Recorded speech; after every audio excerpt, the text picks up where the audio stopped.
እንሰጣለን። እሱ ወርዝጋ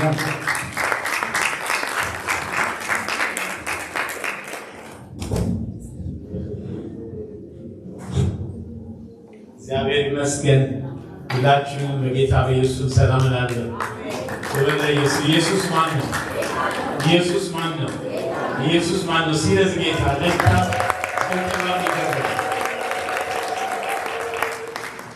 ኢየሱስ ማን ነው? ስለዚህ ጌታ ለካ ሰንጠራም ይገባል።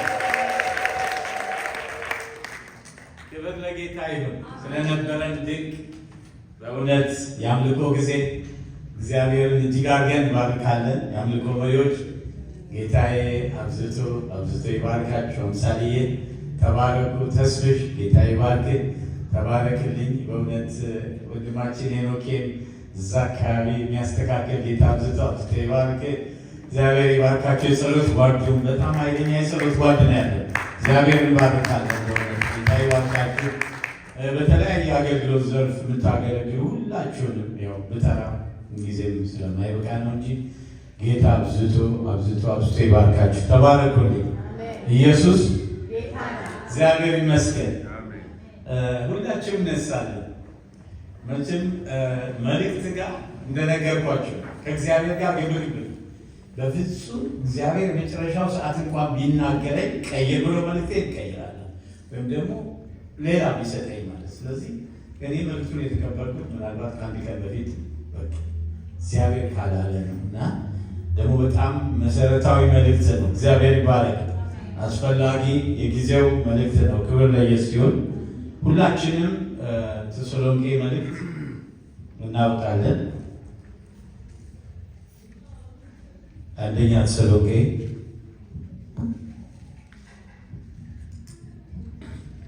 ምዕራፍ 4 ሁላችንም ነው የምናነበው። ታዲያ ዛሬ መልእክቴ ውስጥ ጌታ ኢየሱስ ዳግመኛ ይመለሳል። አሜን ትላላችሁ? እስኪ ለጌታ ክብር ይሁንልን። አሜን። እንዲመለስ የምትፈልጉ እስኪ የምትናፍቁት ጌታ እልልታችሁ ጨባይ ለዛ ጌታ ዳግም ይመለሳል። እግዚአብሔር ይባረክ። ክብር ለጌታ ይሁንለት። አንደኛ ተሰሎንቄ ምዕራፍ 4 የእግዚአብሔር ቃል እንዲህ ይላል። ከቁጥር 13 ጀምሮ ብትችሉ አብራችሁ አንብቡ፣ ካልሆነም አብራችሁ ከፍታችሁ አንብቡ። ነገር በጌታ ስም አነባለሁ። ነገር ግን ወንድሞች ሆይ ተስፋ እንደሌላቸው እንደ ሌሎች ደግሞ እንዳታዝኑ አንቀላፍተው ስላሉ ታውቁ ዘንድ እንወዳለን። ኢየሱስ እንደሞተና እንደተነሳ ካመን እንዲሁ በኢየሱስ ያንቀላፉት እግዚአብሔር ከእርሱ ጋር ያመጣቸዋልና በጌታ ቃል የምንላችሁ ይህ ነውና እኛ ሕያዋን ሆነን ጌታ እስኪመጣ ድረስ የመንቀር ያንቀላፉትን አንቀድምም። ጌታ ራሱ በትእዛዝ በመላእክት አለቃ ድምፅ በእግዚአብሔር መለከት ከሰማይ ይወርዳልና በክርስቶስም የሞቱ አስቀድመው ይነሳሉ። ከዛ በኋላ እኛ ሕያዋን ሆነን የምንቀረው ጌታን በአየር ለመቀበል ከእነሱ ጋር በደመና እንነጠቃለን። እንዲሁ ሁልጊዜ ከጌታ ጋር እንሆናለን። ስለዚህ እርስ በርሳችሁ በዚህ ቃል ተጽናኑ። ጌታ ይመጣል፣ ዳግም በቅርብ ይመለሳል። ክብር ለጌታ ይሁን። ማራናታ እንበል እስኪ። ማራናታ ሃሌሉያ። በእልልታ በጭብጨባና እንበለው እስኪ። ጌታ ይመጣል። ሃሌሉያ ሃሌሉያ ሃሌሉያ። ለወደደን ከኃጢአታችንም በደሙ ላጠበን መንግሥትም ለአምላኩና ለአባቱ ለዘላለም ካህናትና ነገሥታት እንድንሆን ላደረገን ለእርሱ ከዘላለም እስከ ዘላለም ድረስ ክብርና ኃይል ይሁን። እነሆ ከደመና ጋር ይመጣል፣ ዓይንም ሁሉ ያዩትም ያዩታል። የምድር ወገኖች ስለ እርሱ ዋይ ዋይ ይላሉ። አዎን አሜን። ያለውና የነበረው የሚመጣው ሁሉን የሚገዛ ጌታ አምላክ አልፋና ኦሜጋ እኔ ነኝ ይላል ተብሎ እንደጻፈ አልፋና ኦሜጋ መጀመሪያና መጨረሻ ፊተኛና ኋለኛ መካከለኛ ይሆን ዘላለማዊና ጻድቅ አባት እግዚአብሔር ሆይ ስለ ብዙ ማዳንህ፣ ስለ ብዙ ቸርነትህ፣ ስለ ብዙ ምሕረትህ፣ ስለ ብዙ ርኅራኄ የዘላለም አባት እግዚአብሔር ሆይ ስለ ብዙ ጌታ እግዚአብሔር ሆይ በቃል ሊገለጽ ስለማይችለው ፍቅር ወሰን የሌለው አክብሮትና አድናቆት በኢየሱስ ስም ዙፋን ስር ይቀመጥልን። ሁሉ ክብር ተጠቅሎ ዙፋን ስር ይቀመጥ ጌታ ሆይ። ሁሉ የተገባ አንተ ብቻ ነህ ጌታ ሆይ። አምላካችን እግዚአብሔር አንተን የሚመስል አምላክ ማንም የለም። እጅግ የምትራራ እጅግ የምትምር ነህ። የረዳህን ያገዝከን በዘመናት በዓመታት መካከል በወጣንበት በወረድንበት መንገድ ሁሉ ጌታ ሆይ የደገፍከን አንተ ነህ። በናዝሬቱ በኢየሱስ እናመሰግናለን። እርሱ ከጨለማ ስልጣን አዳነን፣ ቤዛነትንም የኃጢአት ስርየት ወዳገኘንበት ወደ ፍቅሩ ልጅ መንግሥት አፈለሰን ተብሎ እንደጻፈ እናንተ ግን ከጨለማ ወደሚያስደንቅ ብርሃን ነው የጠራችሁን። የእርሱን በጎነት እንድትነግሩ የተመረጠ ትውልድ፣ የንጉሥ ካህናት፣ ቅዱስ ሕዝብ፣ ለርስት የተለየ ወገን ናችሁ። እናንተ ቀድሞ ወገን አልነበራችሁም፣ አሁን ግን የእግዚአብሔር ወገን ናችሁ። ምሕረት ያገኛችሁ አልነበራችሁም ቀድሞ፣ አሁን ግን ምሕረት አግኝታችኋል ያልከን በምሕረት ያሰብከን፣ ነገር ግን እግዚአብሔር በምሕረቱ ባለጠጋ ስለሆነ ከወደደን ከትልቅ ፍቅሩ የተነሳ በበደላችን ሙታን በሆን ጊዜ እንኳን ከክርስቶስ ጋር ሕይወት ሰጠን ተብሎ እንደጻፈ በጸጋ ያዳንከን አምላካችን ተባረክ ጌታ ሆይ። በዚህ ሰዓት በዚህ ጊዜ ጌታዬን ጉባኤ ትረከብ ዘንድ በደል ኃጢአት መተላለፋችን ያየው ማናቸውም ነገር በሙሉ የልጁ የኢየሱስ ደም ከኃጢአት ሁሉ ያነጻል ተብሎ እንደጻፈ በደም ኃጢአት ያነጻን ዘንድ በኢየሱስ ስም እንማጸንሃለን። ማናቸውም የጨለማ ተግዳሮት ጌታ ሆይ ቃልህ እንዳይፈስ እንዲሁ በእያንዳንዱ ላይ እንዳይፈስ የሚከለክል የጨለማ ኃይል አለቃ አእምሮን የሚወስድ በኢየሱስ ስም የታሰረ ይሁን፣ በኢየሱስ ስም የተመታ ይሁን፣ በኢየሱስ ክርስቶስ ስምና ስልጣን እግዚአብሔር መንፈስ ቅዱስ ሆይ ኢየሱስ ክርስቶስን ብቻ ከፍ ከፍ አድርገው በጌታ በኢየሱስ በእልልታ በጭብጨባ ለጌታ ተሰጠ።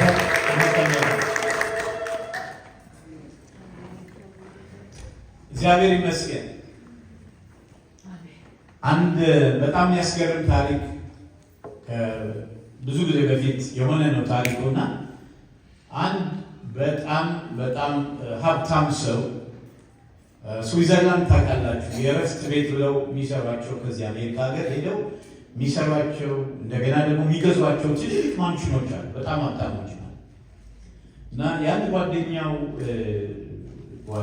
በጣም ሀብታም በጣም ትልቅ ማንሽን ያለ ስዊዘርላንድ ውስጥ እና ሲሄድ ወደ ስዊዘርላንድ ይሄኛውም ለጉብኝት እንደዛ ሀብታም ባይሆንም ይሄን ሰው ደህና ነው ኑሮ ማለት ነው። ግን እንደዛ ሰው ሀብታም ማለት ትልቅ ማንሽን እና ሄድኩኝ ያለ እዛ ማንሽን ይገርም ነው አለ ገቢው ትዝ ይለኝ ረሳሁት ኤከሩ እንደ ምን ያህል ሰፊ ቦታ እንደሆነ ልነግራቸው አልችልም። የተናገረው የጻፈው በጣም ትልቅ ግቢ ነው፣ የሚያምር ግቢ ነው አለ። እንደገና የአትክልቱ አይነት የውበት አይነት የተለያየ አይነት አትክልት እዛ በቃ ያለው ነገር እንደገና ቤቱ ገና ሳልገባ በቃ በመደመም ተሞላ እና የሚያስጎበኘኝ እዛ አለ። እንደ ዘበኛም ነው እንደ ሴኪሪቲ ጋርድ ነው እና ተነግሮት እኔ እንደመጣ ማለት ነው እዛ አለ። በሙሉ ያስጎበኘኛል። ገና ወደ ቤቱም አልገባም። ግቢው የሚገርም እጅ ባፍ የሚያስችል በዚህ ታይ የሚገርም የሽታው አይነት የአትክልቱ አይነት ውበቱ አይነት ግን ያለው ሰው የሴኪሪቲ ጋርድ ብቻ ነው፣ ሌላ ሰው የለም። በጣም ተደነቅኳል። ገና ወደ ቤቱ ወደ ውስጥ አልገባም። ስንት ዓመቱ ነው ይሄ ቤት የማንሽን ተሰራ? 20 ዓመቱ ማለት እናንተ 20 ዓመቱን እዚህ ነበር? አዎ 20 ዓመቱን በሙሉ እዚህ ነበር። ያው ገንዘብ ይከፈለኛል። ያው ዓመት በሙሉ እዚህ ነበር። ይሄ ገሌ የሚባለው ይሄ መልካም ሚሊዮን ወደዚህ ቤት ስንት ጊዜ መጥቶ ያውቃል? 3 ጊዜ ብቻ። ምን አይነት ትጋት ነው! ይህን የመሰለ ይህን ያህል ውበት፣ ይህን ያህል ጥንቃቄ ለእያንዳንዱ ነገር፣ ለአትክልቶቹ፣ ለቤቱ እንዴት አይነት ትጋት! ምክንያቱም ማለት እሱ ኤኒታይም እንደሚመጣ የነገረን እንጂ አንድም ቀን መምጣቱ ነግሮ ያገኛል። ምነው ዝም አላቸው? መቼ እንደሚመጣ ነግሮን አያውቅም። ድንገት ግን ሰርፕራይዝ ሊያደርገን ስለሚችል ሁልጊዜ ተዘጋጅተን እንጠብቃለን። ወገኖቼ ጌታ በቅርብ ይገለጣል። እስኪ ለጌታ ክብር ስጡት።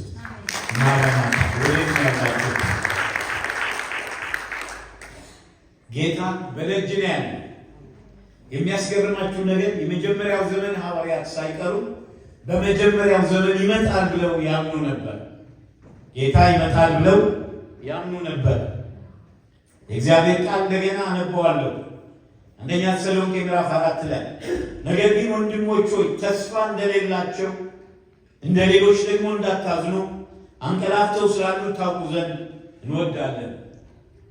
ኢየሱስ እንደሞተና እንደተነሳ ካመን እንዲሁም በኢየሱስ ያንቀላፉትን እግዚአብሔር ከእርሱ ጋር ያመጣቸዋልና ይላል።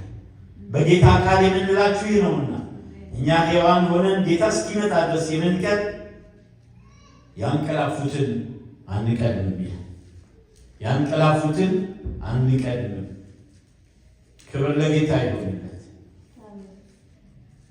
ጌታ ራሱ በትእዛዝ በመላእክት አለቃ ድምፅ በእግዚአብሔር መለከት ከሰማይ ይወርዳልና በክርስቶስ የሞቱ አስቀድመው ይነሳሉ።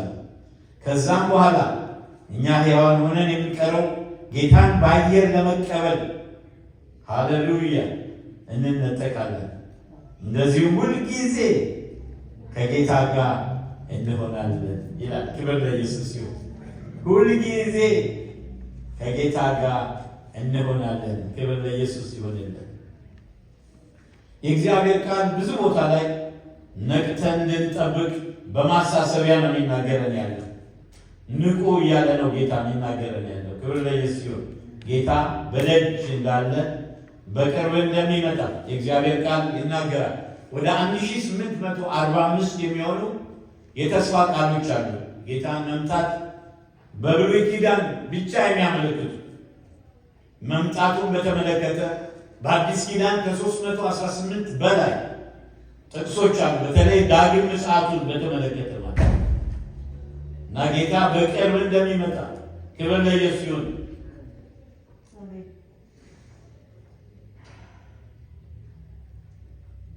ክብር ለጌታ ይሁንለት።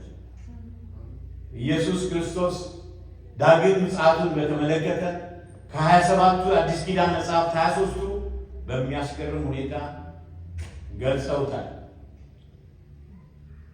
እንደገና እመጣለሁ እያለ ጌታ ተስፋ ቃል የሰጠው ከዮሐንስ ወንጌል 14 ጀምሮ እንደገና እመጣለሁ እንደገና ወስዳቸዋለሁ ያለውን ማለት ነው። ዮሐንስ ወንጌል ምዕራፍ 14 ላይ የእግዚአብሔር ቃል እንዲህ ይላል፣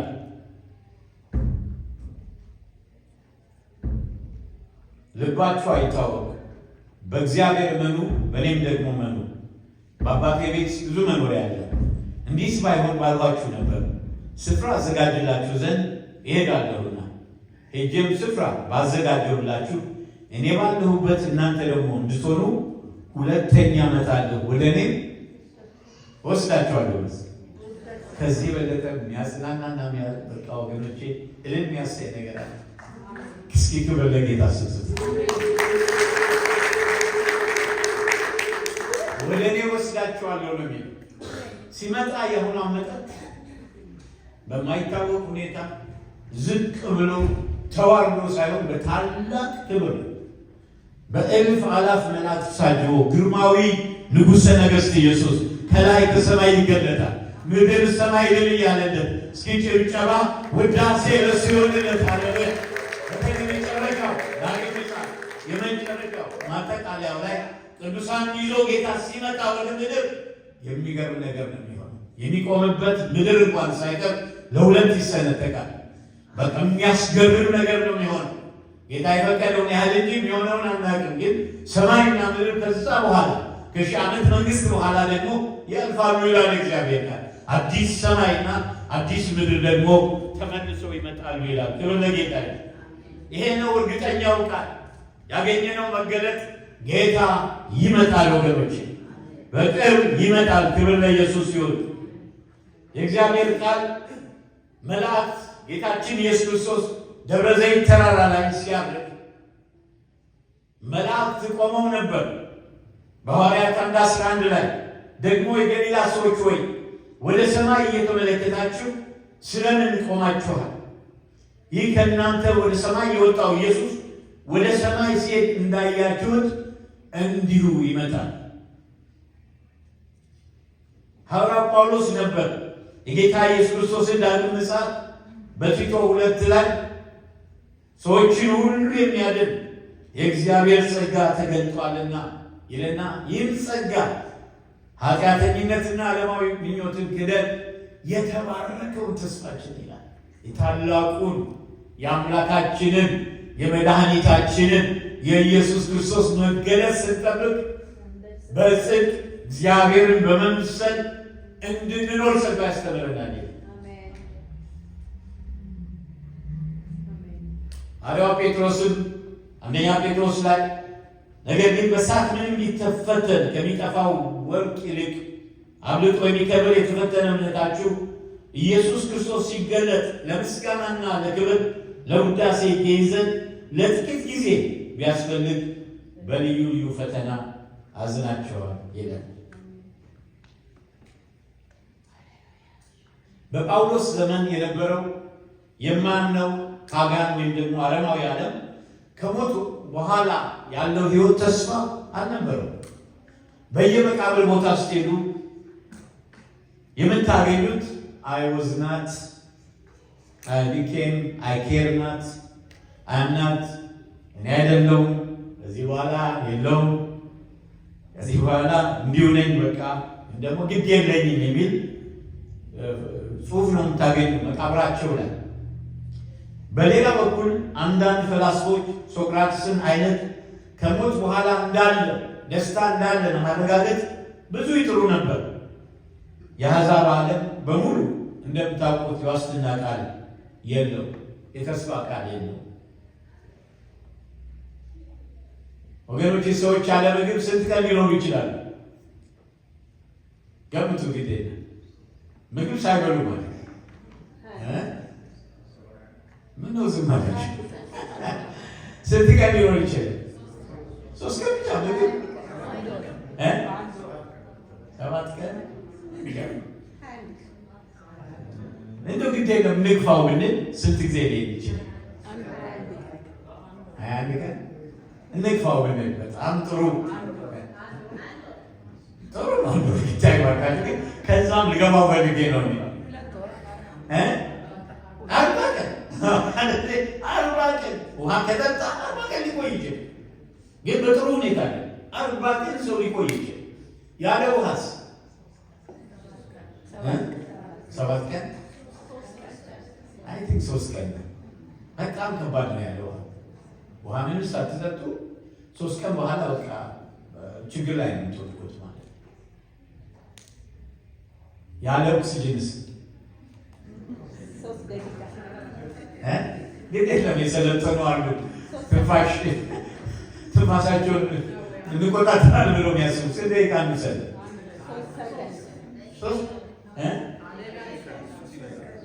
ስንት አላችሁት? ከ3 እስከ 5 ሰዓት እንደዚህ የጀነሬሽኑን 5 ደቂቃ አለ። 5 ደቂቃ ያለ ኦክሲጅን ይመስለው ምትሉ? እሺ እንግዲህ ከእናንተ ጋር ሲማማ ከ3 እስከ 5 ደቂቃ አለ ማለት ነው። 3 ደቂቃ እየቀለዳችሁ ነው። እሺ ያለ ተስፋስ 1 ሰከንድ መኖር አይቻልም። ሰዎች ትልቅ የሚሉት ትንሽም የሚሉት ተስፋ ስላለ ነው በሕይወት የሚኖሩት። አይታችኋል። ብዙዎች ራሳቸውን ያጠፉ ሰዎች ጽሑፋቸው ላይ እንዴት እንደሞቱ ሲናገሩ በምን ተስፋ ቆርጠው እንደሞቱ ሲናገሩ ምንም ጊዜ አይሰጥም። በተለይ ሰው ተስፋ ካጣ ይኖራል ብላችሁ አታስቡ። ትንሽም ትልቅ ሊሆን ይችላል። የኔና የእናንተ ተስፋ ግን የላቀ ተስፋ ነው። እግዚአብሔር ይባላል። በጣም ትልቅ ተስፋ ነው። የተሰሎንቄ ቤተክርስቲያን በጣም ጠንካራ እግዚአብሔርን የሚፈሩ የሚወዱ አማኞች የነበሩበት ቤተክርስቲያን እና የሚገርመው ነገር በዛ ጊዜ ጌታ ይመጣል ብለው ከሚጠብቁት መካከል የተሰሎንቄ ቤተክርስቲያን ጠንካራ ከሚባሉ ጌታን ከሚጠብቁ መካከል አንዷ ነበረች። ይጠብቁ ነበር ጌታ። በዚህ በሕይወት ዘመናችን ጌታ ይመጣል ብለው ይጠብቁ ነበር። ነገር ግን እንዲህ ሆነ። በመሃል ላይ ወንድሞቻቸው፣ እህቶቻቸው፣ እናቶቻቸው፣ ልጆቻቸው መሞት ጀመሩ። በተለያየ ሁኔታ በበሽታ በተለያየ ሁኔታ። ያን ጊዜ ተስፋቸው ኃይል ተመታ እና ምን ብለው ማሰብ ጀመሩ? የተሰሎንቄ ሰዎች ጌታ ኢየሱስ ክርስቶስ አሁን ተመልሶስ ቢመጣ፣ ምክንያቱም የኛ ምንወዳቸው ወንድሞቻችን እህቶቻችን ሄደዋል፣ ሞተዋል። የሞት ቤተሰቦቻችን ሄደዋል፣ ተቆርጠው ይቀራሉ ማለት ነው። ጌታ ያሉትን ነው ይዞ ሄደው። አሁን በሕይወት ያሉት ብቻ ነው ወይ ከጌታ ጋር አብረው የሚሆኑት? ወይ ደግሞ አሁን ያሉት በሕይወት ያሉት እነዛ በመሞታቸው አተውታልና በሕይወት ያሉት የተሻለ ዕጣ ፈንታ አላቸው ወይ? ታዲያ በዚህ ቦታ ላይ ሐዋርያው ጳውሎስ እግዚአብሔር ልዩ መገለጽ ሰጥቶ እነዚህን ጥያቄዎች ሲመልስ ነው የምታዩት። እና ማጽናናቱ ማበረታታቱ በአምስት መሰረታዊ እውነቶች እነዚህ ዘመዶቻቸው፣ ወንድሞቻቸው ቅዱሳን የተወሰዱባቸውን ሰዎች በአምስት ማበረታቻ ቃል ጌታ እግዚአብሔር በዚህ ቃል መሰረት ሲያበረታታ እናያለን። አንደኛው መገለጥ ሬቨሌሽን አለን። አሜን። የእግዚአብሔር እውነት አለ። አንደኛው ይሄ ነው። ምን ይላል የእግዚአብሔር ቃል በዚህ ቦታ ላይ? አንደኛ ተሰሎንቄ ምዕራፍ 4 ላይ የማበረታቻ ቃል ተሰጥቶናል፣ እውነት ተሰጥቶናል። እውነት አለ። ነገር ግን ወንድሞች ሆይ ተስፋ እንደሌላቸው እንደ ሌሎች ደግሞ እንዳታዝኑ አንቀላፍተው ስላሉ ታውቁ ዘንድ እንወዳለን። ወገኖች በክርስትና ሕይወትም ድላችሁ ከተገኛችሁ ተስፋችሁ ችግር ላይ ያለ ማለት ትጠብቁታላችሁ። የጌታን ዛሬ ይመጣል ብላችሁ ትጠብቃላችሁ። በየቀኑ ሐዋርያት ጌታ ኢየሱስ ክርስቶስ ዛሬ እንደሚመጣ ነበር ይኖር የነበረው። በእያንዳንዱ ቀን ጌታን ይጠብቁ ነበር፣ እየጠበቁ ነው የሚኖሩ። እንዲያውም ሰላምታቸው ጌታ ኢየሱስ ሆይ ቶሎ ና የሚል ነው። የሚያስገርማችሁ ነገር እኛ ዛሬ በወር አንድ ጊዜ እናደርገው ለጌታ ራት በየቀኑ ነበር የሚያደርጉት። በተስፋ ነው ጌታ የሚጠብቁት። በታላቅ ጉጉት ነው ጌታ የሚጠብቁት ወገኖች። ሌላ የሚያስቀናቸው ይበልጥ ነገር የለም ከጌታ ውጭ የሚጠብቁት ጌታ። ሁሉም ይሄ ነበር የሚያደርጉ የነበሩ። እንዴት ነው የሚሞት ሰው ከመቃብር ወዲያ ዘልቆ ለልቡ ዋስትና ሰላምና ደህንነት ማግኘት የሚችል? ከብሉይ ኪዳን ዘመን ጀምሮ እስካሁን ድረስ የሰው ልጅ ይህንን የሞትና ከሞት በኋላ ያለ ሕይወት እንቆቅልሽ ለመፍታት ብዙ ጥረት እያደረገ ነው ያለው። ፈላስፎች ከሕያውነት ጥያቄ ጋር የተያያዘ ነገር እየታገሉ ናቸው ያሉ። መንፈስ ጠሪዎችን ከሙታን ዓለም ከአቡ መናፍስት ጋር እንነጋገራለን የሚሉትን ጠንቋዮችን፣ መተተኞችን እየጠሩ ናቸው ያሉት። ምናልባት ሰምታችሁ እንደሆነ አላውቅም። ሄድሮን ኮላይደር የሚባል በስዊዘርላንድ ከ50 ዓመት በፊት ይመስለኛል የተሰራ ትልቅ ማሽን ታይም ማሽን አለ እና ሄድሮን ኮላይደር ዋናው ዓላማው ፍጥነት ወደ ነበረበት ወደ ኋላ ሂደን በጊዜ ወደ ኋላ ሂደን እንዴት እንደተፈጠረ ፍጥረትን በቃ እናውቃለን በዛ መንገድ የሚሉ ናቸው። ወይም ደግሞ የተሰወረውን ሌላውን ዳይሜንሽን መንፈሳዊ ዓለሙን ገብተን ማየት አለብን የሚሉ ናቸው። የሰሩት ስራ ያው ለማወራ አልፈልግም፣ ግን ቀላል ይባላል እንጂ የሰው በሰውና በሰው መንገድ እግዚአብሔር ማንም ያገኘው አይችልም። አሜን። እኔና እናንተ አምላክ የጥበበኞችን ጥበብ ያስተዋችን ማስተዋል ትላለህ አለ። ወገኖቼ ጥበበኞችን አዋርዶ ግን እሱን ለሚወዱ ለሚያምኑ ሞኞች ግን ይህንን እውነት ገልጦ አሜን። እና እነሱ በሳይንስና በሳይንቲፊክ መረጃ ኤቪደንስ እግዚአብሔር አለመኖሩን ወይም ደግሞ መኖሩን ለማረጋገጥ ነው የሚፈልጉት። ነው አሁንም አለ። ግን የፈለጉት ነገር የሆነውን ነገር ልንገራቸው። ወደዛ መንፈሳዊ ዓለም ገብተው ያገኙት ነገር መናፍስቶች እየወጡ ያስደነግጧቸው ጀመሩ። አይታዩ ማለት ያዩዋቸዋል፣ ምን በመንፈስ ስለሆነ ያዩዋቸዋል። ግን በቃ የሚጨብጧቸው ይዟቸው አይደለም፣ ያስደነግጧቸዋል። አንዳንዶቹ ያብዳሉ። ብዙ ነገር ሆነ። ዳርክ ማተር የሚባል ወደዛ በገባ በጣም የሚያሳዝን ነገር ነው። እና እንደውም ያንን ዳርክ ማተር የሚባለው ከተማው እንኳን ሲለቁ መንፈሱ ነው ቦታው ይሞላል። እስከዚህ ድረስ ነው። በጣም በጣም ክፉ ይሆን። ግን አሁንም ያን ሄድሮ ኮላይደር እያሰሩት ያሉ ምን ደረጃ እንደደረሱ አናውቅም። ግን እውነቱ ግን ያው እንዳልሰራላቸው አውቀዋል። በዚህ በሰለጠነው ዓለም ሳይንቲስቶች ከሞት ተነስተናል የሚሉ ሰዎችን ሕይወት እያጠኑ ነው ያሉት። አብረው በተጨማሪ አስማትን፣ ምትሃትን፣ የተሰወረ ነገር ኦከልት ፊኖሜና የሚሉትን እያጠኑ ናቸው። ከሞት በኋላ አለ ስለተባለ ሕይወት ሚስጥር ፍንጭ ለማግኘት ማለት። ታዲያ ጳውሎስ በዚህ መጽሐፍ ላይ ይህንን ጥርጣሬ ያስወግዶታል። አንደኛ ተሰሎንቄ ምዕራፍ 4 ቁጥር 15 ላይ በጌታ ቃል የምንላችሁ ይህ ነው። አሜን። መገለጥ አለ ነው የሚለው ጳውሎስ። ስለሚመጣው ዘመን ኦልሬዲ መገለጥ የእግዚአብሔር ቃል አለኝ ነው። ሬቨሌሽን አለኝ፣ እግዚአብሔር እውነት አለኝ ነው የሚለው ጳውሎስ። ከዛ በኋላ ይዘረዝራል የሚሆነውን ማለት በጌታ ቃል የምንላችሁ ይህ ነውና እኛ ሕያዋን ሆነን ጌታ እስኪመጣ ድረስ የምንቀር ያንቀላፉትን አንቀድምም። እኛ ክርስቲያኖች ከሞት በኋላ ስላለ ሕይወት ግራ መጋባት የለብንም። እኛ ከእግዚአብሔር ጋር በቃሉ አማካኝነት መገለጥን አግኝተናል። ለእነዚህ ሰዎች ድካም ላይ ላሉት ወይም ደግሞ የሚስጥሩ ላልገባቸው ለተሰሎንቄ ሰዎች ነበር የጻፈው መጽሐፍ። በግድ ሰርኩላር ፔፐር ስለሆነ ሁሉም ጋር ይደርስ ነበር። ያው መጽሐፍ ቅዱስ አንደኛው መጽሐፍ ነው ተሰሎንቄ። ለምንድን ነው መለኮታዊ መገለጥን ለሰዎች ግምትና አስተያየት የምንጠቀሙ? ጌታ ከተናገረው ነገር በምድር ላይ ያልሆነ አንድ ነገር ብቻ ምንድን ነው እሱ? ኧረ ሁላችሁ እንድትሉ ሰው ፈልግ የተናገረው የተስፋ ቃል አንዱን ጠብ ያለ የለም። ምንድን ነው የቀረው ነገር? ዳግም መምጣቱ ክብር ለጌታ ይሁን። ዳግም ምጽአቱ ግን ገና ነው። የሚያስገርመው ነገር ሰዓቲቱን ቀቢቱን አታውቁምና ትጉ ስላለ ጌታ እንጂ እንደ ሰው ቢሆን በሰው ካልኩሌሽን ብዙ ተደርጓል። አንድ ዊሊያም ሚለር የሚባል አድቬንቲስት ሰውዬ ካልኩሌሽን ሰርቶ በ1842 ዓመተ ምህረት ቀን ሁሉ ወስኖ አፕሪል 7 ላይ ኢየሱስ ይመጣል ብሎ ሰዎች በሙሉ ንብረታቸውን ሽጠው ምን ብለው ወደ ተራራ ወጥተው ግማሾቹ የሚወዷቸውን ቤተሰቦቻቸውን በእምነት ይሞቱትን ማለት እነሱን ለማግኘት መቃብር ቦታ ሰብስበው ይጠብቁ ነበር። አይ ተራዝሟል አሉ። ቀኑ ተራዝሟል አላቸው። ከ2042 ሲጠብቁ ጀምሮ ከ1842 ወደ 43 ነው ይለናል።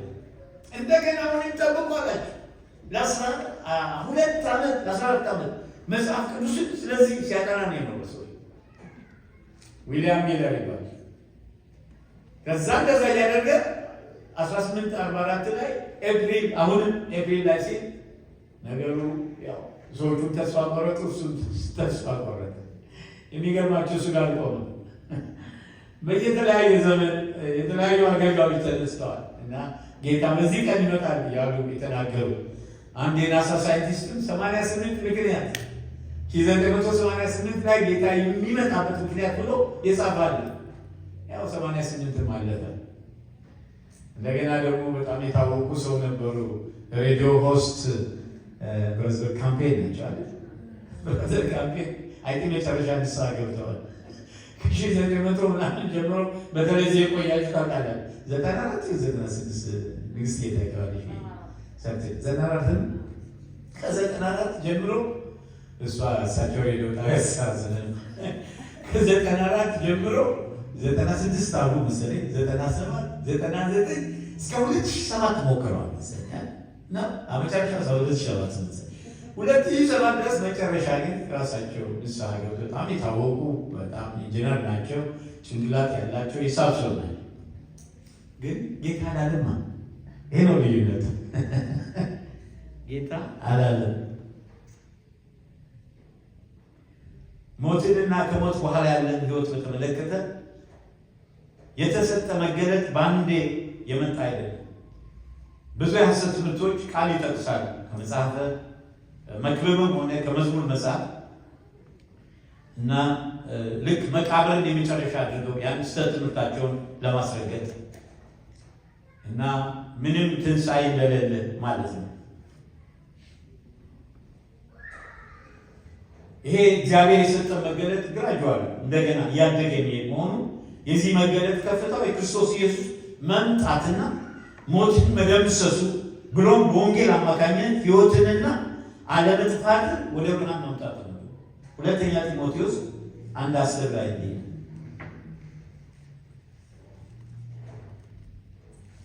በጣም የሚገርም አምላክ ነው ያለው።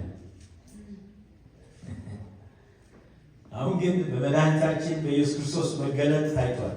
እርሱ ሞትን ሽሯልና እኔ ሰባኪና ሐዋርያ አሕዛብን አስተማሪ እንደሆንኩ በተሾምኩበት በወንጌል ሕይወትና አለመጥፋትን ወደ ብርሃን አውጥቷል።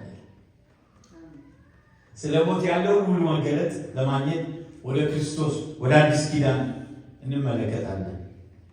እግዚአብሔር ለጳውሎስ ትንሣኤውንና ስለ ክርስቶስ ዳግም ምጽአት ደግሞ በሌላ ቦታ ላይ አንደኛ ቆሮንቶስ 15 ላይ ይህን ደግሞ አንድ ሰው ያደርግልኝ ደስ ይለኝ። ከ51 እስከ 58 ያለው ከፊት አንደኛ ቆሮንቶስ 15 ከ51 እስከ 58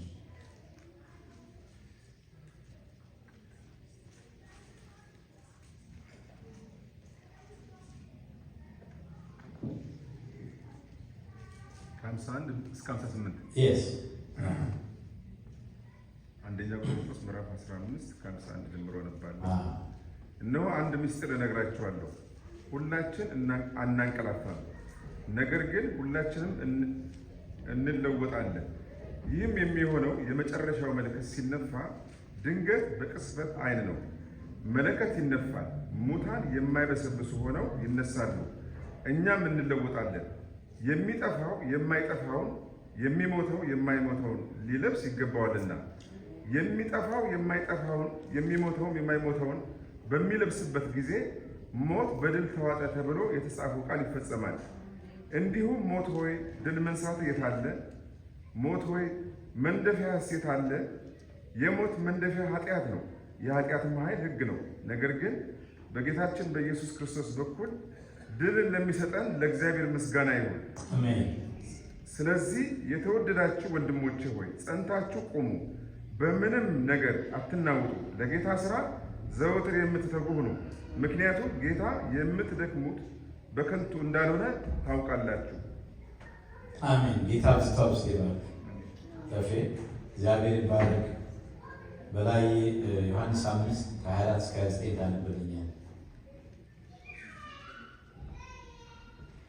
የእግዚአብሔር የመምጣቱ መገለጥ በእውነተኛ ታሪካዊ የክርስቶስ ትንሣኤ ላይ የተመሰረተ ነው። አዳኛችን ሞትን ስላሸነፈ እኛ ደግሞ ሞትን ሆነ ነገር ልንፈራ አይገባም። ቀጥል። ዮሐንስ 5 ከ24 እስከ 29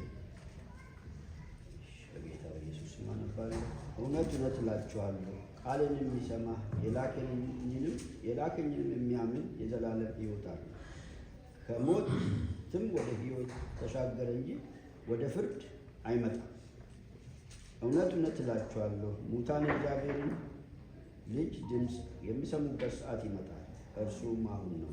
የሚሰሙትም በሕይወት ይኖራሉ። አሜን። ጌታ በስታውስ ይባርክ። ተባለ። እግዚአብሔር ይመስገን።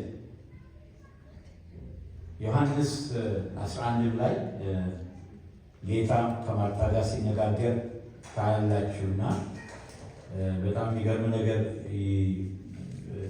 ይነግራታል። ማርታም ኢየሱስ ጌታ ሆይ አንተ በዚህ ኖረህ ብትሆን ወንድሜ ባልሞተም ነበር። አሁንም ከእግዚአብሔር የምትለምነው ሁሉ እግዚአብሔር ሊሰጥህ አውቃለሁ አለችው። ኢየሱስም ወንድምሽ ይነሳል። ማርታም በመጨረሻው ቀን በትንሣኤ እንዲነሳ አውቃለሁ አለችው። ኢየሱስም አላት ትንሣኤና ሕይወት እኔ ነኝ። የሚያምንብኝ ቢሞት እንኳን ሕያው ይሆናል። ሕያው የሆነ የሚያምንብኝ ሁሉ ለዘላለም አይሞትም። ይህን ታምኛለሽን?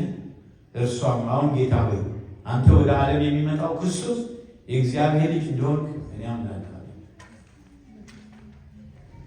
የመጀመሪያው የትንቢት ቃል ሲጻፍ የሴቲቱ ዘር ነው የሚለው እና ያው ከዚህ ያለፈ ነገር መገለጥ በዛ ጊዜ የነበረ ሰው ሊቀበል አይችልም። የሴቲቱ ዘር የባቡን ራስ እንደሚቀጠቅጥ ያ ዘንዶ ደግሞ ሰኮናውንና የባቢቱን ዘር ሰኮናና እግሩን እጁ እንደሚቀጠቅጥ እንደሚሰቅለው እንደሚመታው ይናገራል።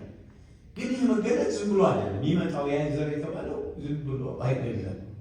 የትንቢት መጽሐፍት በሙሉ ልክ እንትኑን ኮርሱን ተከትሎ በየዘመኑ የሚገርም ነገር ይናገራል ስለሚመጣው መሲህ ወይም ደግሞ ክርስቶስ ማለት እና ወደ ኢሳይያስ ስትመጡ በግልጽ እነሆ ድንግል ጸንሳለች፣ ወንድ ልጅ ትወልዳለች፣ ስሙንም አማኑኤል ይሉታል። ሕፃን ተወልዶልናል፣ ወንድ ልጅ ተሰጥቶናል ከሰማይ ማለት አለቅነት በጫንቃው ላይ ስሙም ድንቅ መካር፣ ኃያል አምላክ፣ የዘላለም አባት፣ የሰላም አለቃ ተብሎ ይጠራል። ከዛሬ ጀምሮ እስከ ዘላለም ድረስ ዙፋኑን በፍርድና በጽድቅ ያጸና ዘንድ በዳዊት ዙፋን ላይ አለቅነቱ ይበዛል፣ ለሰላም ፍጻሜ ነው። ይሄ ፕሮግሬሲቭ ሬቨሌሽን። ይህ የሚመጣው ኢየሱስ ዝም ብሎ አይደለም፣ ዝም ብሎ ሰው ወይ የሆነ ነገር የመጣ አይነት ወይ መልአክ አይደለም የመጣው፣ አምላክ ራሱ ነው የመጣው። ይህ ሰማይን በስንዝር የለቀው ያው ኮጅን በፊት እየሰፈረ ታላላቅ ተራሮች ሚዛን ያስቀመጠው በእግዚአብሔር ፍጥረት መጀመሪያ ዋናው ሰራተኛ ነው የመጣው። ክብር ለጌታ እና ከመጣ በኋላ ደግሞ ሞቱን በተመለከተ ኢሳይያስ የዘገበው ነገር ከዛ በኋላ ትንሣኤውን ተዘግቧል። በብሉይ ኪዳን በአዲስ ኪዳን በሶስተኛው ቀን እነሳለሁ ያለ ተነሳ። እነሳለሁ ብቻ አይደለም ያለው እመጣለሁ ብሏል። አሜን፣ ክብር ለኢየሱስ ይሁን። ስለዚህ የጸና የትንቢት ቃል አለ። ሃሌሉያ። እሱ ሞትን ስላሸነፈ እኛ ሞትን ልንፈራው አይገባም። የእግዚአብሔር ቃል በአንደኛ ቆሮንቶስ 15 ላይ እንዲህ ይላል፣ ቁጥር 12 ላይ ክርስቶስ ከሙታን እንደተነሳ የሚሰበክ ከሆነ ግን ከእናንተ አንዳንዶች ትንሣኤ ሙታን የለም እንዴት ይላል? የእግዚአብሔር ቃል ስልጣን የሚያስፈልገንን ዋስትናና መጽናናትን ይሰጠናል። ክብር ለጌታ ነው። ዋስትናን እንደገና መጽናናትን ይሰጠናል። ክብር ለኢየሱስ። አንደኛ መገለጥ አለ፣ የእግዚአብሔር እውነት አለ ብለናል። ሁለተኛ ክርስቶስ ዳግመኛ ተመልሶ ይመጣል። በእነዚህ የተሰሩት መልእክቶች ላይ ለክርስቶስ ኢየሱስ ዳግመኛ ምጽአት የተሰጠውን ትኩረት ተገንዝበናል። ዳግም ምጽአቱን ከደህንነት ጋር ሲያገናኘው ታያላችሁ። አንደኛ ተሰሎንቄ ምዕራፍ 1 ላይ ሄዳችሁ ስትሄዱ እንዲህ ይላል እግዚአብሔር ከደህንነታችን ጋር ሲያያይዘው 1:9 እና 10 እንዲህ ይላል እነርሱ ራሳቸው ወደ እናንተ መግባታችን እንዴት እንደነበረ ስለኛ ይናገራሉና ለሕያውና ለእውነተኛ አምላክ ታገለግሉ ዘንድ ከሙታንም ያስነሳው ልጁ እርሱ ኢየሱስን ከሚመጣው ቁጣ የሚያድነንን ከሰማይ ትጠብቁ ዘንድ ከጣዖታት ወደ እግዚአብሔር እንዴት ዞር እንዳላችሁ ይናገራል። ከሚመጣው ቁጣ የሚያድነን ማን ነው? ማን ነው የሚያድነን? ተጠብቁ ዘንድ ይላል። የሚመጣ ቁጣ the great wrath of God ወይም በሌላ አነጋገር the great tribulation ታላቁ የመከራው ዘመን ይባላል። ሰባቱ የመከራ ዓመት ቤተክርስቲያን በዛ ጊዜ አትኖርም ብለን ነው የምናምነው። በሰባቱ ዓመት የእግዚአብሔር ኃይለኛ ቁጣ የሚፈስበት በቃ ራእይ ላይ ሄዳችሁ ስታዩ የሚገርም የሚያስፈራ ነገር የምታዩት ግን ቤተክርስቲያን ሙሽሪቱን ያስመልጣል። በመጀመሪያ በመውሰድ ማለት ከአገልግሎት ጋር ለመያያይዞ ታያላችሁ። አንደኛ ተሰሎንቄ 2 ቁጥር 9 እና 10 ወንድሞች ሆይ ድካማችንና ጥረታችን ትዝ ይላችኋልና ከእናንተ በአንዱስ እንኳን እንዳንከብድበት ሌትና ቀን እየሰራን የእግዚአብሔርን ወንጌል ለእናንተ ሰበክ በእናንተ በምታምኑ ዘንድ በእንዴት ያለ ቅድስናና ጽድቅ ነቀፋም በሌለበት ኑሮ እንዲሄድ እናንተና እግዚአብሔር ምስክሮች ናቸው። እንዲሁም ደግሞ ከጽናት ጋር አንደኛ ተሰሎንቄ 3 ላይ ከጽናት ጋር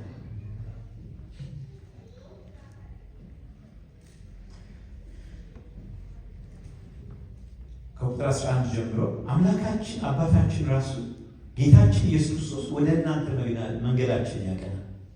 ጌታችን ኢየሱስ ክርስቶስ ከቅዱሳን ሁሉ ጋር ሲመጣ በአምላካችን በአባታችን ፊት በቅድስና ነቀፋ የሌለበት አድርጎ ልባችሁን ያጸና ዘንድ እኛ ደግሞ ለእናንተ እንደምንሆን ጌታ እርስ በርሳችሁ ያላችሁን ለሁሉ የሚሆኑ ፍቅራችሁን ያብዛችሁ። የክርስቶስ ኢየሱስ ዳግም ምጽአት አስተምሮት ምን ያህል የተሰበረ ልብ ያላቸው እንደሚያጽናና አሳይቷል። ይሄ ክፍል ጳውሎስ እንቅልፍ ለሚለው ለሞቱ አማኞች ነው እና እንቅልፍ የሚለው ቃል የተጠቀሰው ማለት ነው ስለ ስጋችን ነው እንቅልፍ ላይ የሚቆየው። ነፍሳችንና መንፈሳችን አለ። ታምናላችሁ? ወዲያው ስንሞት አሁን በአዲስ ኪዳን እግዚአብሔር ቃል እንደተገለጠው ነፍሳችንና መንፈሳችን የት ነው የሚሄደው? አብሮ ከስጋችን ጋር ነው። ወዴት ነው ተናገሩ? ወደ ጌታ ነው የሚሄደው። የእግዚአብሔር ቃል እኮ በግልጽ ይናገራል። ሁለተኛ ቆሮንቶስ ላይ ይሄ በጣም ኢምፖርታንት ነገር ነው። ትልቅ ተስፋ ነው። ታምነናል። ይልቁንም ከስጋ ተለይተን በስደት መኖር በጌታም ዘንድ ማለት ደስ ይለናል። ስለዚህ ደግሞ ብናልን ወይም ተለይተን ብንሆን እርሱን ደስ የምናሰኝ ልንሆን እንቀናለን ይላል። እንደገና በፊልጵስዩስ 1 ላይ እንዲህ ይላል። ፊልጵስዩስ 1 ከ21 ጀምሮ ለእኔ ሕይወት ክርስቶስ ሞትም ጥቅም ነውና፣ ነገር ግን በስጋ መኖሬ ለእኔ ስጋ ፍሬ ቢሆን ምን እንድመርጥ አላስታውቅም። በእነዚህ በሁለቱ እጨነቃለሁ። ልሄድ ከክርስቶስ ጋር ልኖር እናፍቃለሁ፣ ከሁሉ ይልቅ እጅግ የሚሻል ነውና። ነገር ግን በስጋ መኖሬ ስለ እናንተ እጅግ የሚያስፈልግ። ስለዚህ ብሄድ ጥሩ ነው እያለ ነው ጳውሎስ። መሄደው ታዲያ ስጋው ነው ወይስ መንፈሱና ነፍሱ ይሄዳል። ይሄ ደግሞ እናየዋለን እንዴት እንደሆነ። ነፍሳችን ወደ እንቅልፍ አትሄድም። ነፍስና መንፈሳችን ኮንሽስ የሚባለው አሁን የሚያስተውለው የሚያውቀው ያ ክፍል ነው።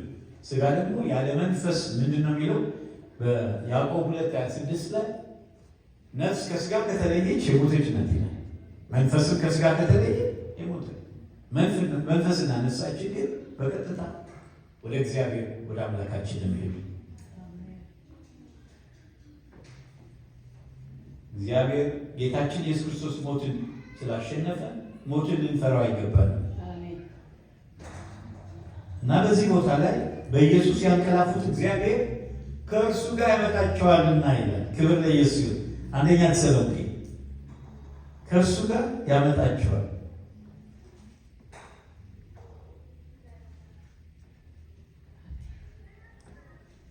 ማንን ነው የሚያመጣው? ስጋችን እዚህ ካለ ማን ነው የሚመጣው? ከጌታ ጋር ታዲያ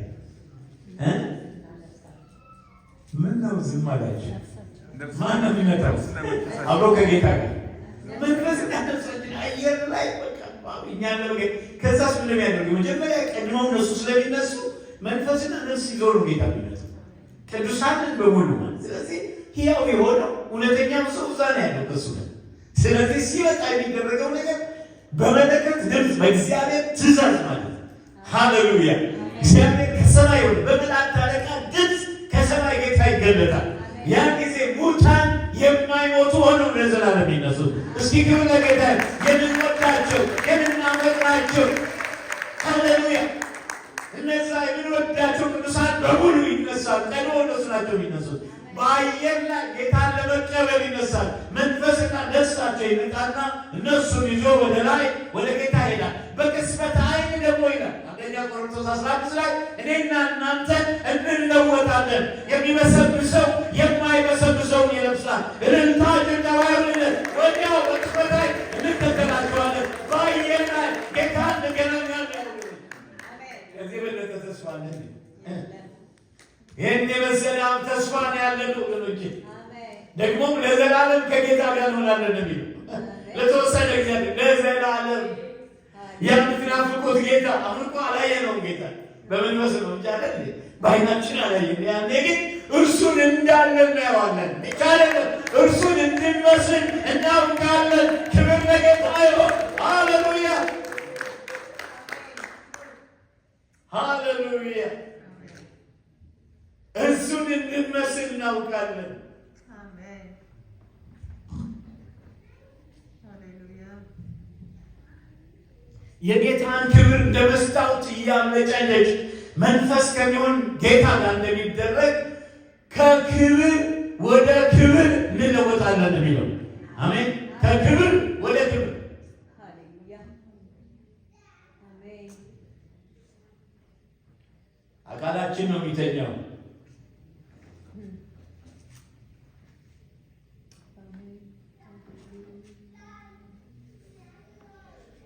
በሐዘናችን ጊዜ የሚያጽናናው ይሄ ነው። አንድ ሚስቱ የሞተችበት ሴት አንድ ወንድም አገኘውና ሚስትህን ስላጣህ በጣም አዝኛለሁ አለ። ጓደኛው ግን እንዲህ አለ፣ እንዴ ምን ነካ? ሚስቴን እንኳን አላጣኋትም አለ። የት እንደሄደች የት እንደተቀመጠች ስለማውቅ በደንብ ማውቀው የት ቦታ እንዳለች ማውቀውን ነገር ጠፋብኝ አለ። እውነት ነው። ዛሬ የምንወዳቸው አጠገባችን የሌሉ በሙሉ ጌታ ጋር ነች ያሉት። እግዚአብሔር ይባላል። ልክ ሰዓት በኋላ ሄደን እንደምናገኛቸው ነው ነገሩ። ታሪኩ ይሄ ነው። እኔና እናንተ ስናምን እንደዛ ነው የሚሆነው። መቼ ነው ይሄ የሚሆነው? ቅድም እንዳልኳችሁ ማንም አያውቀውም። ቀን ወስኖ በዚህ ቀን ይመጣል ማለት አንችልም። ግን አንድ ነገር እናውቃለን። ሐዋርያው ዮሐንስ በሐዋርያው መልእክት ላይ ምን ይላል? የመጨረሻው ሰዓት ነው ይላል። አንድ ሰዓት ነው የቀረው ነው የሚለው። እንግዲህ ይህንን ያለው ዛሬ 2000 ዓመት ከሆነ ዝም ብለን እንደው ዝም ብሎ አለ ተራ ካልኩሌሽን ብንወስድ አሁን ደቂቃ ሰከንድም አይደለም ከዛም ያነሰ የባከነ ሰከንድ ነው የሚሉት አንዳንድ ተጫዋቾች። እንደዛ የቀረ ይመስለኛል። ኦልሞስት አልቋል። ጌታ ኤኒ ታይም ክሊክ ሊያደርግ ይችላል። ስለዚህ በመሰረቱ ዳግመኛ ምጽአቱ በተለይ ንጥቀቱን በተመለከተ የተለየ ምልክት እንድንጠብቅ ጌታ ይፈልጋል። ዝም ብለን እንድንጠብቅ ኤኒ ታይም ሊሆን ይችላል። እንዳልኳችሁ የመጀመሪያው ዘመን ያሉት ክርስቲያኖች ከጠበቁ እኛማ እንዴት አብዝተን። የመጽሐፍ ቅዱስ ምሁራን እንደዚህ ይሉታል፣ the imminent return of Christ ማለት የትም ጊዜ ይሆናል ማለት at any moment ማለት በማናቸው ጊዜ ይሆናል፣ በድንገት በቅጽበታዊ እንለወጣለን ይላል። አንደኛ ቆሮንቶስ 15:52 ላይ ጌታ ኢየሱስ በአየር ላይ ይገለጣል። በአየር ነው የምናገኘው። ድንገት በሚሊዮን የሚቆጠሩ ሰዎች ይጠፋሉ። በዚህ ባለው በሚጠፋው ዓለም ድንጋጤ፣ ፍርሃት ይሆናል። እንግዲህ የምናውቀው እውቀት የገባን ነገር ምንድን ነው? ያ ሁሉ የነጎድጓድ ድምፅ፣ የመለከት ድምፅ፣ የእግዚአብሔር ልጅ ድምፅ ምናልባት በዚህኛው ቤተክርስቲያን ሲወስድ በአየር ላይ ለዚህ ላልዳነው ላይሰማው ይችላል። ግን መጥፋታቸውን ያውቃል። በሚሊዮን የሚቆጠሩ ሰዎች ምድርን ለቀው ድንገት ቫኒሽ እንዳደረጉ ያውቃል። ብንኖርም ብንሞትም የምንፈራው ነገር ሊኖር አይገባም። ኢየሱስ ወይ ከኛ ጋር ይመጣል ወይ ለኛ ይመጣልና። ገብቷችኋል አይደል? ሄደን እዛ ካለ ከኛ ጋር ይመጣል፣ ደግሞ ካልሄድን ደግሞ ለኛ ይመጣል ሲላለ ነው። አሜን። እስከ ለጌታ ክርስቶስ ይመጣል። ልብን ያጽናናል፣ ልብን ያሳርፋል። ሶስተኛ የሙታን ትንሣኤ ይሆናል። የሞቱ አማኞች በሙሉ ይነሳሉ። አንደኛ ተሰሎንቄ 4:15-16 ያንን ነው የሚለው። በጌታ ቃል የምንላችሁ ይህ ነውና እኛ ሕያዋን ሆነን ጌታ እስኪመጣ ድረስ ያንቀላፉትን አንቀድምም። ጌታ ራሱ በትእዛዝ በመላእክት አለቃ ድምፅ በእግዚአብሔር መለከት ከሰማይ ይወርዳልና በክርስቶስ የሞቱት አስቀድመው ይነሳሉ። ከዛ በኋላ እኛ ሕያዋን ሆነን የምንቀረው ጌታ በአየር ለመቀበል ከእነሱ ጋር በደመና እንነጠቃለን። እንዲሁም ሁል ጊዜ ከጌታ ጋር እንሆናለን። የትንሣኤ አስተምህሮት በአቴንስ ውስጥ ሐዋርያው ጳውሎስ ያሾፉበት ነበር። ምክንያቱም ለግሪኮች ሰውነትን ማስወገድ የሚለው ነገር ብዙ የሚገባቸው አይደለም።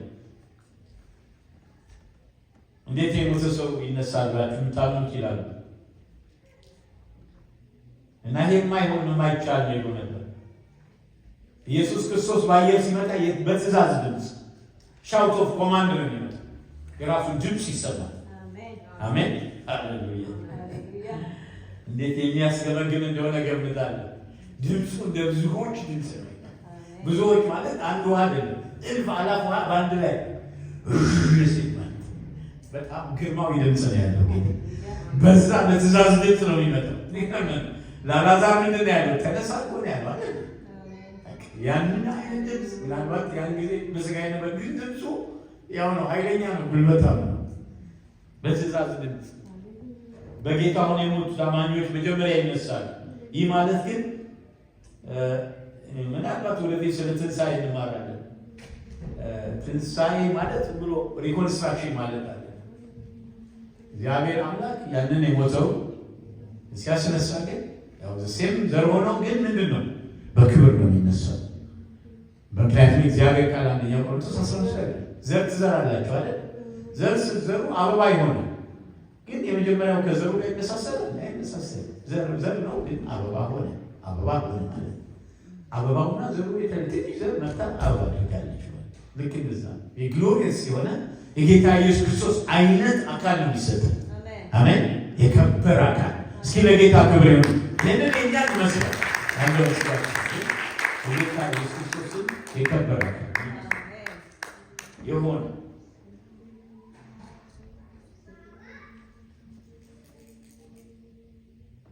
ክብር ለኢየሱስ ይሁንልን። ሌላው እግዚአብሔር ቃል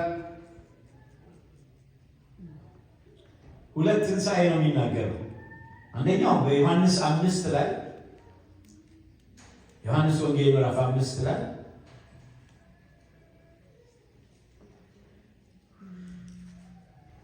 ቁጥር 28 እና 29 በመቃብር ያሉት ሁሉ ድምፁን የሚሰሙበት ሰዓት ይመጣል።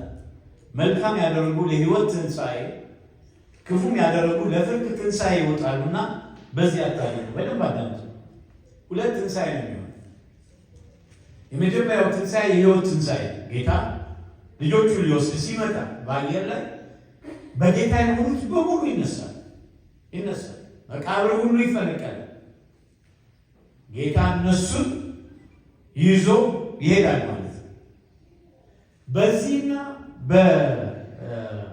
በመከራው ዘመን መካከል ብዙዎቹ እንደሚሉት 7 ዓመት ነው ብለው ይገምታሉ። ወዲያው ቅዱሳን ከሄዱ በኋላ ሐሰተኛው ክርስቶስ ስልጣን ላይ ስለሚወጣ ስፍራ ስለሚይዝ የሚኖረው ከባድ ጊዜ 7 ዓመቱ የመከራው ታላቅ የመከራው ዘመን ይጀመራል ይላል። ግን በዚህና በሁለተኛው ትንሣኤ መካከል ሌላም ነገር አለ። የ1000 ዓመት የእግዚአብሔር መንግስት አለ ማለት ነው። ስለዚህ 1000 ዓመት መንግስቱ የመከራው ዘመን እንዳለ ነው። ግን የ1000 ዓመት መንግስት ሲያበቃ አዲስ ሰማይና አዲስ ምድርን ጌታ እግዚአብሔር ከማምጣቱ በፊት መጀመሪያ የሚያደርገው በአጠቃላይ የሙታን ትንሣኤ ይሆናል። ያ ትንሣኤ የፍርድ ትንሣኤ ነው የሚባለው። ያን ሁለተኛው ያ የፍርድ ትንሣኤ ማንም ሰው አይቀርም። ማንም ሰው በምድር ከመጀመሪያው አዳም ጀምሮ በቃ ያው የጌታ ከሆኑት በስተቀር ማለት ነው ከእሱ ጋር በሙሉ የሰው ልጅ በሙሉ ይነሳል። ግን የሚነሳው ለሕይወት ሳይሆን ለፍርድ። ግማሾቹ ያው የሄዱት ሄደዋል፣ የቀሩት ደግሞ የሚፈረድባቸው ለዘላለም ፍርድ ይጣላሉ ማለት ነው። አዲስ ምድርን አዲስ ሰማይን ከማምጣቱ በፊት ሁለተኛው ትንሣኤ ይሆናል። የፍርድ ትንሣኤ ይባላል።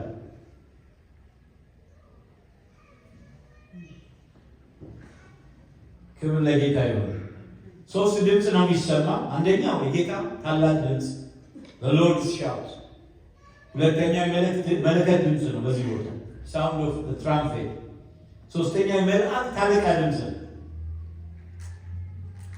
የመለከት ድምፅ መለከት ሁልጊዜ የሚነፋው በቃ ለጥቂት ነገሮች። አንደኛ በጣም የተለየ ሰው የሚመጣ ከሆነ ንጉሥ የሚመጣ ከሆነ ትራምፔት ይነፋል።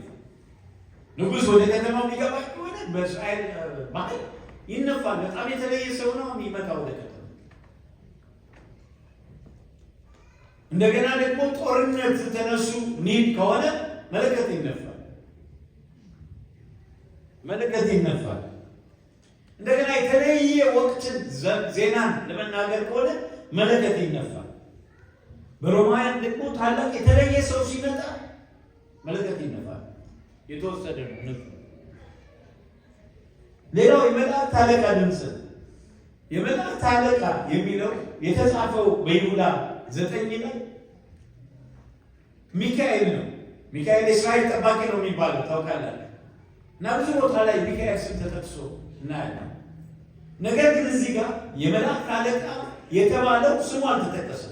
በስም ከመላእክት አለቃ መካከል ምክንያቱም ዳንኤል ከአንድ በላይ ናቸው ይላል የመላእክት አለቆች። ስለዚህ ከመላእክት አለቆች መካከል በስም የተጠቀሰው ሚካኤል ብቻ ነው።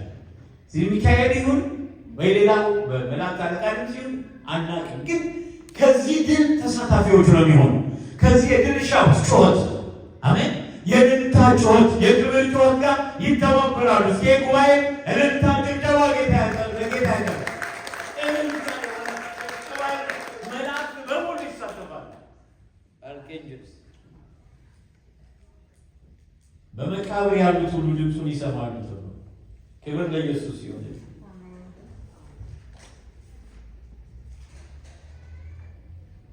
አራተኛው ንጥቀት ራፕቸር ኮታክ የላቲኑ ቃል ራፕቶ ተይዞ መነጠቅ ማለት ነው። ከዛ ነው ራፕቸር የሚለው መነጠቅን በተመለከተ አንድ በጣም የታወቁ የኒው ቴስታመንት ስኮላር ምን አሉ? በቃ በፍጥነት መሄድ አንደኛው አተረጓጎ ማለት በፍጥነት መወሰድ ወዲያው በቅጽበታይ እንዲወሰድ ከሆነ በጣም ፍጥነት አለ። እንደገና ደግሞ ትዝ ይላችሁ ከሆነ ፊልጶስ ኢትዮጵያዊ ጃንደረባ ጌታ ሄዶ ለዚህ ኢትዮጵያዊ ጃንደረባ ሲሰብክ ቆይቶ ፊልጶስ ወዲያው ጌታን ከተቀበለ ካስጠመቀው በኋላ ወዲያው ጌታ ወሰደው ነጠቀው። በኃይል መያዝን ሁሉ ያመለክታል ንጥቀት የሚለው ማለት ነው። ሌላው ደግሞ የራሱ ክሌም ነው። ንጽሕትና ድንግልት የሆነች ቤተክርስቲያን እግዚአብሔር ራሱ ኢየሱስ ራሱ ለራሱ ሊያቀርብ ወደደ። ብራይቱ ናት። ማንም ስልጣን የለው፣ መብት የለው። እኔና እናንተ የእሱ ሙሽሮች ነው። አሜን ትላላችሁ። ስለዚህ ክሌም ያደርጋል ጌታ። ክብር ይሁንለት። አሜን። የኔና የናንተ ህይወት ተራ ህይወት አይደለም። የንጉሱ እጅ ያለበት ነው። የነገስታቱ ንጉስ፣ የጌቶች ሁሉ ጌታ፣ የሚመለሰው ጌታ። እልልታ ጭብጨባ ይሁንለት። ዋጋ የከፈለለት ደሙን ያፈሰሰለት ደሙን ያፈሰሰላት ሙሽሪት ናት። ስለዚህ እሷን ክሌም ለማድረግ ለራሱ ህይወት ይመጣል ጌታ ለራሱ ሊያቀርብ ይላል ኤፌሶን 5:27 ላይ ወደ አዲስ ቦታ ሊያዛውረን ገና በቃ እኮ ጌታ እግዚአብሔር በዮሐንስ ወንጌል ላይ ይናገራል። ሐዋርያው ጳውሎስ ሁለተኛ ቆሮንቶስ 12 ላይ ይናገራል። የሄደበት ቦታ ሶስተኛው ሰማይ ድረስ ተነጠቅኩ ይላል። ሰው ሊሰማ የማይገባውን ነገር አየሁ ይላል። ክብር ለኢየሱስ ይሁን። ሰው ሊሰማ የማይገባውን ነገር ሁሉ ሰማሁ አየሁ እያለ ይናገራል። ሁለተኛ ፊልጵስዩስ 3:20 ላይ እንዲህ ይላል። እንግዲህ በእኛ ይቅርታ ፊልጵስዩስ 3:20 ላይ እንዲህ ይላል፣ እኛ ሀገራችን በሰማይ ነውና ከዛም ደግሞ የሚመጣ መድኃኒትን እርሱም ጌታን ኢየሱስ ክርስቶስን እንጠባበቃለን። እርሱ ሁሉን እንኳን ራሱን ሊያስገዛ እንደሚችልበት አሰራር ክቡር ሥጋውን እንዲመስል የተዋረደውን ሥጋችንን ይለውጥ። ዛሬ አንድ ቻሌንጅ ልስጣችሁ። ጌታን ማትናፍቁት ከሆነ ቆይ በደንብ አዳምጡ። ሁላችሁ ቀና ብላችሁ ለአንድ ሰከንድ። ጌታን ማትናፍቁት ከሆነ ድካም ላይ ነው ያላችሁ። በእኔ መንገድ የለባችሁ። ለራሳችሁ ግን ፈትኑ። ቴርሞሜትሩ ጌታን ትናፍቃላችሁ ወይ? ዛሬ እንዲህ በጣም ይፈልግ እስኪ ዱንያ አይታችሁ በቀነነ ምን ነው ፈራችሁ? እንዲህ ካላችሁ እኮ እርግጠኞች አይደል በደንብ ያሳይ እንዲያሉ ያሳይ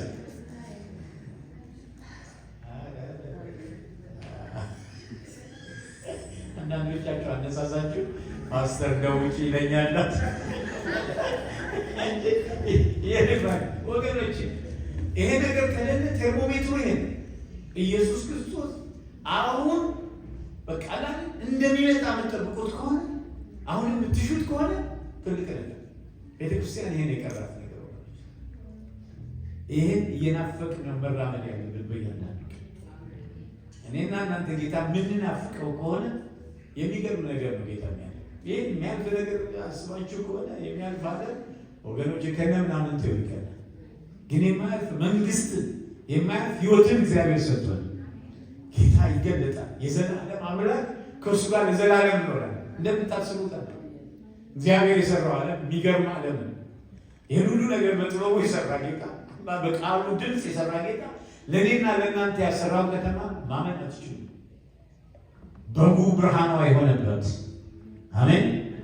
በጉ ብርሃኗ የሆነች ፀሐይ ብዙ ጥፍ ጊዜ የሚደምቅ ብርሃን ያለበት የደስታ የሰላም እንባ የሚታበስበት ጨለማ ለዘላለም አይኖርበት ሞትና ድንጋጤ የሌለበት ዓለም እግዚአብሔር ያዘጋጀው። አሜን። ታምናላችሁ? እስኪ ለጌታ ክብር ስጡት።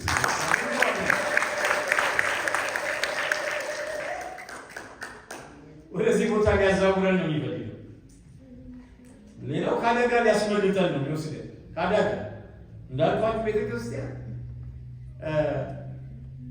ሐሰተኛው ወይ ደግሞ አንታይክራይስት መጥቶ ስልጣን ላይ ሲቆጣ እንደምታስቡት ቀላል ጊዜ ነው። ከዛ በኋላ አሁን እንኳን ትንሽ ነገር የሚመሳሰል ነገር የሆነ እያያችሁ አይደል? በምድር ላይ እየሆነ ያለው ነገር የጭካኔ ማለት ብዙ ነገር ይሆናል። መንፈስ ቅዱስማ ከቤተ ክርስቲያን ከተወሰደ እኮ ምን አለ?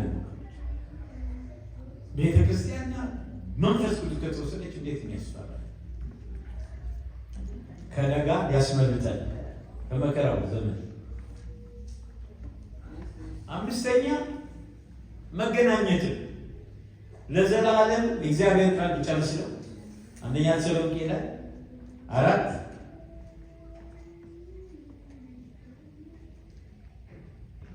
ከዛ በኋላ እኛ ሕያዋን ይሆን የምንቀረው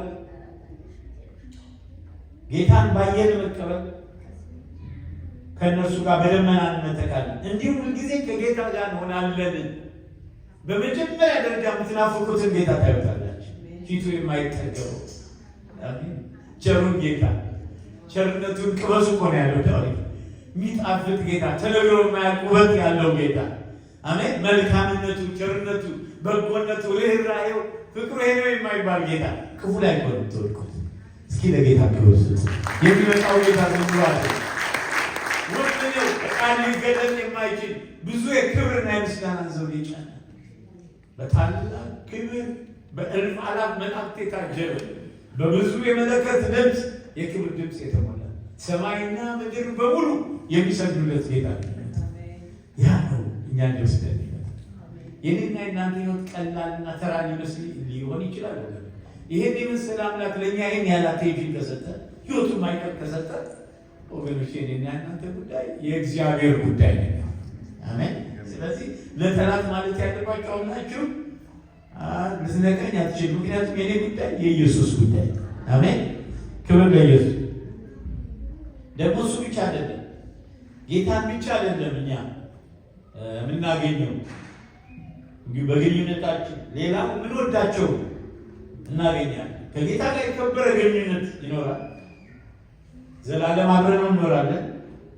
እንደገና የማይጠፋና ዘላለማዊ የሆነ ግንኙነት ነው። ክብር ለኢየሱስ ይሁን። ወደ እኔም ወስዳችኋለሁ ስላለ መጨረሻ ግን ይሄ ግንኙነት የግምገማም ነው። መልስ ምንሰጥበት ስላችሁ ለፍርድ አለ። ይህችን ብዬ ጨርሳለሁ። ሮሜ 14 ቁጥር 10 የጌታ እራት ስላለ እንዳትሄዱ አደራ። ጨርስ። ሮሜ 14 ቁጥር 10 ላይ አንተ በወንድምህ ላይ ስለምን ትፈርዳለህ? ወይስ አንተ ደግሞ ወንድምህን ስለምን ትንቃለህ? ሁላችን በክርስቶስ ፍርድ ወንበር እንቆማለን ይላል። በቤማ ሲት ኦፍ ክራይስት ይባላል። ቤማ ሲት የሚባለው የኦሎምፒክ ዳኞች አሸናፊዎች አክሊል የሚሰጡበትን የዳኝነት ጉባኤ ማለት ነው የሚመስለው። እና ያንን የመሰለ ምን ማለት ነው? ብድራትን እግዚአብሔር ይከፍላል። እና በጌታ ለሮጡ በሙሉ በጌታ ቀን በፍርድ ወንበር ጊዜ ይሸለማሉ ማለት ነው። ሌላ የነጭ ዙፋን ፍርድ የሚባል አለ። ራእይ 20 እሱ መጨረሻ ላይ ያው ለተወሰነባቸው የዘላለም ሞት ለተወሰነባቸው ሁሉም እኩል ስለማይቀጣ የቅጣቱ አይነት ይወሰናል ማለት ነው። ያ ከኛ ጋር ግንኙነት የለውም። እግዚአብሔር ይባል ለማያምኑ ነው ያኛው ከሺህ ዓመት መንግስት በኋላ ነው የሚሆነው። ይሄኛው ግን ለአማኞች ከንጥቀት በኋላ ወዲያው የሚሆን ነው። ክብር ለኢየሱስ ይሁን። እንጸልያለን። ኢየሱስ ይመጣል። አሜን። ጌታ ይመጣል። እንወድሃለን በሉት እስኪ ጌታ እናፍቅሃለን በሉት እስኪ። ልልታችሁ ጨዋል ሰዎች ሱታችሁ ያደረገው ሃሌሉያ። ለወደደን ይላል ሐዋርያው ዮሐንስ ከኃጢአታችን በደሙ ያጠበን እሱ ለዘላለም ክብርም ምስጋና ገናናነትና ኃይል የእሱ ብቻ ይሆን። አምላካችን ከዘላለም እስከ ዘላለም ይባረክ። የከበረ ነገር አለን። ነገን ስናስብ በልዩ ደስታ በልዩ ናፍቆት ነው። ክብር ለጌታ ይሆንልን። እግዚአብሔር ይመስገን። በጸሎት መንፈስ እንሆናለን። ሽማግሌዎች ወደዚህ ትወጣላችሁ። እግዚአብሔር